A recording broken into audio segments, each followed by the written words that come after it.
ছনের গড়ে বাঁশের জাড়ে শালিক যাকে বসে, লাউয়ের ডগায় ঠুনঠুনির দল দেখে যাও না এসে।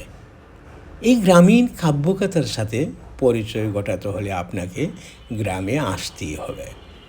এই যে নেড়ার ছাউনির একটি গড় দেখতে পাচ্ছেন, এটি হচ্ছে কৃষকের মহিষের খোয়ার বা গড়।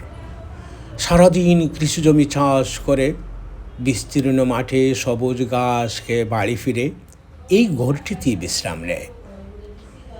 গ্রাম বলতেই প্রতিটি বাড়িতে ছন নেড়ার ছাউনিতে প্রাকৃতিক অ্যাসির ছোঁয়ায় শান্তির নীড়। সভ্যতার করাল গ্রাসে হারিয়ে গেছে এসব ঘরবাড়ি। কদাচিৎ দেখতে পেলেও আগের মতো চোখে পড়ে না এসব ঘরবাড়ি।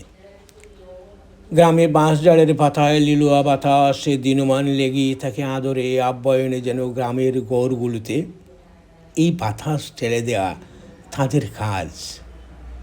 ডিগরা দেওয়া কৃষকের গায়ে পেট পুড়ে খেয়ে নিয়ে মাটি শুয়ে পড়ে। এমন শোকগাথা কেবল গ্রামেই দেখতে পাওয়া যায়। কৃষকের ব্যস্ততার যেন শেষ নেই। আমনের সাইল বিরুন গড়ে তুলে বুড়ো জমিতে ধান লাগাতে লাগাতে কোন ফাঁকে যে দিন চলে যায় বুঝতেই পারে না। মাঠের পর মাঠ সোনালি ধানের স্বপ্ন বোনা কৃষকেরা আমাদের দেশের খাদ্য ভাণ্ডারের দায়িত্ব বুঝে না বুঝে কাঁধে তুলে নেয়। গ্রামে বয়ে চলা বিশুদ্ধ বাতাস তাদের বিশুদ্ধ মানবিক মানুষ করে তোলে।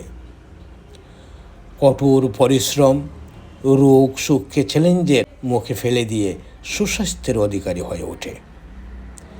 এই হচ্ছে আমাদের গ্রাম, এই হলো আমাদের কৃষ্টি কালচার।